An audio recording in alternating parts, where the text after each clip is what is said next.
வணக்கம். நான் டாக்டர் ஸ்ரீதேவி, மகளிர் மற்றும் மகப்பேறு நல மருத்துவர், கிணத்துக்கடவு, கோயம்புத்தூர்லேருந்து பேசுகிறேன். ஸோ இன்றைக்கி நம்ம என்ன டாபிக் பற்றி பேச போகிறோம் அப்படின்னு பார்த்தீங்கன்னா, மெனோபாஸ்க்கு அப்புறம் ஏற்படக்கூடிய தூக்கமின்மை. ஸோ இதை பற்றி தான் நம்ம இன்றைக்கி டீட்டெயிலாக பார்க்க போகிறோம். ஸோ மெனோபாஸ்க்கு அப்புறம் பார்த்தீங்கன்னா 60% பெண்கள் வந்து தூக்கமின்மையால் பாதிக்கப்படுறாங்க அப்படின்னு ஒரு சில ஆய்வுகள் கூறுது. இதுக்கு என்ன காரணம்? இது வரைக்கும் நல்லா தூங்கிட்டு இருந்த ஒரு பெண் வந்து மெனோபாஸ் ஆனதுக்கப்புறம் எனக்கு சரியாகவே தூங்க முடியலன்னு சொல்கிறதுக்கு என்ன காரணம் அப்படின்றத நம்ம பார்த்தோம் அப்படின்னா, ஃபர்ஸ்ட் ஜென்ரலி மெனோபாஸ் நம்ம என்ன சொல்லுவோம், எதை நம்ம மெனோபாஸ்னு சொல்லுவோம்? ஒரு ஆண்டுக்கு வந்து பீரியட்ஸே வரல அப்படின்னா அவங்களுக்கு மெனோபாஸ் ஆயிடுச்சு அப்படின்னு நம்ம சொல்லுவோம். ஸோ இந்த மெனோபாஸ்ல என்ன நடக்குது? நார்மலா செக்ரீட் ஆகக்கூடிய ஈஸ்ட்ரோஜன் அண்ட் ப்ரொஜெஸ்ட்ரான் ஹார்மோன் வந்து கொஞ்சம் கொஞ்சமா குறைஞ்சு கம்ப்ளீட்டாக ஸ்டாப் ஆயிடுது.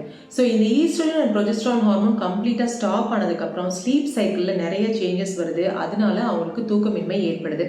இதை நம்ம வந்து இன்சாம்னியா அப்படின்னு சொல்லிட்டு மெடிக்கல் டேர்ம்ஸில் சொல்லுவோம். ஸோ இந்த இன்சாம்னியா வந்து ஒரு சிலருக்கு கொஞ்ச நாட்கள் மட்டும் இருக்கும், லைக் 3 days to 21 days அந்த மாதிரி இருக்கலாம்.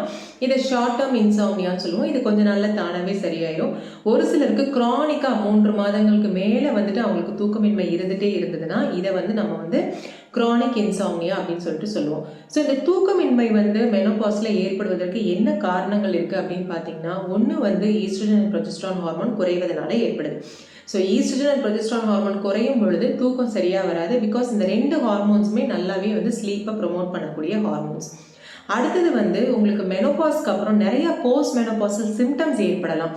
இதை பற்றி ஏற்கனவே டீட்டெயிலாக நான் பல வீடியோவில் பேசியிருக்கேன். ஸோ ஹாட் ஃப்ளாஷஸ் அப்படின்னு சொல்லக்கூடிய அடிக்கடி வேர்த்து கொட்டுதல், இது வந்து மெனோபாஸ்க்கு அப்புறம் ஒரு சில பெண்களுக்கு அதிகமாக இருக்கலாம்.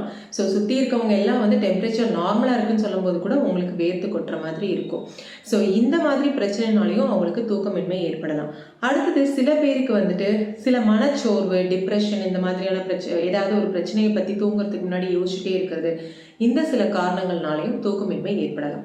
ஸோ தூக்கமின்மை ஏற்படுது அப்படின்னா வந்து நம்ம ஃபர்ஸ்ட் வந்து லைஃப் ஸ்டைலில் என்னென்ன மாடிஃபிகேஷன் பண்ணலாம், எது மூலமாக நம்ம தூக்கமின்மையை ஓரளவுக்கு சரி பண்ண முடியும் அப்படின்றத பார்க்கலாம். ஸோ லைஃப் ஸ்டைலில் என்ன சேஞ்சஸ் பண்ணலாம் அப்படின்னு பார்த்தீங்கன்னா, நம்பர் 1 வந்து நமக்கு ஒரு ஸ்லீப் ரொட்டீன் இருக்கணும், இல்லைனா ஒரு ஸ்லீப் ஹைஜீன்னு சொல்லுவாங்க. அது நம்ம கண்டிப்பாக ஃபாலோ பண்ண வேண்டியது அவசியம். ஸோ ஸ்லீப் ரொட்டீன் அப்படின்னா என்னென்னா, ஃபஸ்ட்டு வந்து நம்ம நைட் நேரத்தில் அதிகமான கார்போஹைட்ரேட்ஸ் இருக்க டின்னரை எடுக்கக்கூடாது. ஸோ நம்ம லைட்டான டயட் எடுத்துக்கணும். அதுபோல் தூங்குறதுக்கு அட்லீஸ்ட் 2 to 3 hours முன்னாடி நீங்கள் உங்களோட டின்னரை முடிச்சிடுறது ரொம்பவே கரெக்டாக இருக்கும். ஸோ இது ஃபர்ஸ்ட் பாயிண்ட். செகண்ட் பாயிண்ட் என்னன்னு பார்த்தீங்கன்னா, நீங்கள் ஒரு 7 மணிக்கு மேலேயே வந்து பிரைட் லைட்ஸ் எல்லாத்தையும் உங்கள் வீட்டில் ஆஃப் பண்ணிடுறது நல்லது. ஸோ டிம் லைட்ஸ் மட்டும் இருக்க மாதிரி பார்த்துக்கோங்க. பை தட் வே நம்ம வந்து நம்மளோட பிரெயினை வந்து ஆல்ரெடி வந்துட்டு ஓகே இது நைட் டைம் அப்படின்றதுக்கு நம்ம கொஞ்சம் வந்து இன்வால்வ் பண்ணுறோம் பிரெயினை to initiate the sleep cycle. So அதுக்கு வந்து நம்ம வந்து கொஞ்சம் லைட்ஸை டிம்மாக வச்சுக்கணும். ஸோ லைட்ஸை டிம்மாக வச்சுக்கணுன்னா அகெயின் நீங்கள் வந்து செல்ஃபோன் இல்லை வந்து டிவி ஸ்க்ரீன் பார்க்குறது இல்லை கம்ப்யூட்டர் ஸ்க்ரீன் பார்க்குறது, இதெல்லாம் நீங்கள் வந்து அட்லீஸ்ட் வந்து ஒரு 2 hours முன்னாடி அவாய்ட் பண்ணிக்கிறது நல்லது. அப்போ நான் என்ன பண்ணுறது டாக்டர், நான் சாப்பிட்டு 3 hours வரைக்கும் நான் என்ன பண்ணுறது, எனக்கு தூக்கம் வராது அவ்வளோ சீக்கிரமாக அப்படின்னு சொன்னீங்கன்னா நீங்கள் இதை ட்ரை பண்ணி பாருங்கள். அண்ட் ஆல்சோ நீங்கள் என்ன பண்ணலான்னா, ஒரு லைட்டான நான் ஸ்டிமுலேட்டிங் புக்ஸ் ஏதாவது நீங்கள் படிக்கலாம். ரொம்ப த்ரில்லர் மூவி, நாவல், அந்த த்ரில்லர் நாவல்ஸ் அந்த மாதிரி எதுவும் படிக்காமல் ஒரு லைட்டான ரீடிங் ஏதாவது நீங்கள் பண்ணலாம். அண்ட் வந்து அதுவுமே நீங்கள் கொஞ்சம் டிம்மான லைட்டில் தான் பண்ணணும். ரொம்ப பிரைட் லைட்ஸில் பண்ணி நீங்கள் ரொம்ப ஸ்டிமுலேட் ஆகிட்டே இருந்தீங்க அப்படின்னா வந்து அந்த பிரைட் லைட் எக்ஸ்போஸ் ஆகும்போது நமக்கு வந்து இது டே டைம் அப்படின்ற சிக்னலை தான் நம்ம பிரெயினுக்கு நம்ம திருப்பி கொடுத்துட்ருப்போம். அதனால நமக்கு தூக்கம் வராது. ஸோ இந்த ஒரு சில விஷயங்களை நம்ம ஃபாலோ பண்ணுறது மூலமாக நமக்கு வந்து தூக்கம் வரதுக்கு நல்லா ஹெல்ப்ஃபுல்லாக இருக்கும். அண்ட் ஆல்சோ வந்து மெடிடேஷன் இல்லைனா listening to very soothing and calming music, all these things can help. அடுத்தது உங்களோட ரூம் டெம்பரேச்சர் வந்து கூலாக இருக்கான்னு பார்த்துக்கோங்க. ஸோ ரூம் டெம்பரேச்சர் கூலாக இருந்ததுன்னா உங்களுக்கு இருக்க ஹாட் ஃப்ளாஷஸும் குறையறதுக்கு வாய்ப்பு இருக்குது. அதுபோல் வந்து தூக்கத்தை இனிஷியேட் பண்ணுறது கொஞ்சம் ஈஸியாக இருக்கும். ஸோ இந்த மாதிரியான திங்ஸ் நீங்கள் எல்லாமே ஃபாலோ பண்ணி ஸ்டில் வந்து உங்களுக்கு தூக்கமின்மை இருந்துகிட்டே இருக்குது அப்படின்னா, the first line of treatment வந்து என்னன்னு பார்த்தீங்கன்னா காக்னிட்டிவ் பிஹேவியரல் தெரப்பி. ஸோ நமக்கு ஏதாவது நெகட்டிவ் பேட்டர்ன் ஆஃப் தாட்ஸ் இருக்கா அப்படின்றத வந்து சைக்காலஜிஸ்ட் பார்த்து அதுக்கு வந்து அதை சரி பண்ணுறதுக்கு அதுக்கான கோப்பிங் ஸ்ட்ராட்டஜிஸ் நமக்கு சொல்லிக் கொடுப்பாங்க. ஸோ அது மூலமாக இந்த சிபிடி மூலமாக நம்மளால் தூக்கத்தை ஓரளவுக்கு சரி பண்ண முடியும். அடுத்தது ஒரு சில பெண்களுக்கு வந்து ஹெச்ஆர்டி அப்படின்னு சொல்லக்கூடிய ஹார்மோன் ரீப்ளேஸ்மெண்ட் தெரப்பி போடும் பொழுது தூக்கம் நல்லா வருதுன்னு சொல்கிறாங்க. அதுக்கு காரணம் என்ன? ஈஸ்ட்ரோஜன் அண்ட் ப்ரொஜெஸ்ட்ரான் ஹார்மோன் குறையிறதுனால தானே நமக்கு தூக்கம் வர மாட்டேங்குது. ஸோ அந்த ஈஸ்ட்ரோஜன் அண்ட் ப்ரொஜெஸ்ட்ரான் ஹார்மோனை நம்ம ரீப்ளேஸ் பண்ணும்போது தூக்கம் ஒரு சில சமயங்களில் நல்லா வர்றதுக்கான வாய்ப்பு இருக்குது. அடுத்தது வந்து மெடிகேஷன்ஸ். மெடிகேஷன்ஸ் எடுக்கும்பொழுது நம்ம ரொம்ப வந்து சில விஷயங்கள் ஃபாலோ பண்ண வேண்டியது அவசியம். ஏன்னா வந்து தூக்கத்தை ஏற்படுத்தக்கூடிய ஒரு சில மெடிகேஷன்ஸ்க்கு வந்து அடிக்டிவ் அந்த பாசிபிலிட்டி இருக்கிறதுனால நம்ம ரொம்ப நாளைக்கு இதை யூஸ் பண்ணுறது அவாய்ட் பண்ணுறது நல்லது. அதுக்கு பதிலாக மெலட்டோனன் மாதிரியான சப்ளிமெண்ட்ஸ் நம்ம எடுக்கலாம். ஸோ மெலட்டோனன் அப்படின்றது நைட்டில் செக்ரீட் ஆகக்கூடிய ஒரு ஹார்மோன் தான்.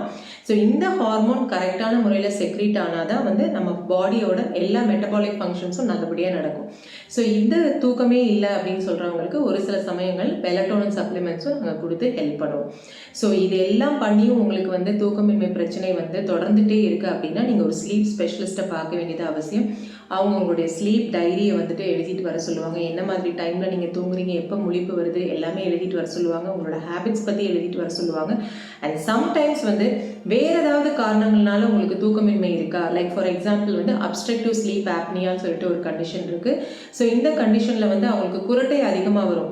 ஸோ அவங்களுக்கு ஆக்சிஜன் வந்து நடுராத்திரியில் பத்தாது, அதனால அவங்களுக்கு தூக்கம் சரியாக வராது. ஸோ இது மாதிரியான ஏதாவது பிரச்சனைகள் இருக்கா அப்படின்னு பார்க்குறதுக்கு பாலிசோம்னோகிராஃபி போன்ற பல டெஸ்ட் வந்து எடுக்கப்படும். ஸோ இதெல்லாம் பண்ணி என்ன டயக்னோசிஸ் அப்படின்றத கண்டுபிடிச்சி இது சாதாரண பிரச்சனையா, அதாவது பிரைமரி இன்சாம்னியாவா இல்லை ஏதாவது கண்டிஷன்னால வரக்கூடிய இன்சாம்னியாவான்னு கண்டுபிடிச்சி அதுக்கான கரெக்டான ட்ரீட்மெண்ட்டை உங்களுக்கு கொடுப்பாங்க.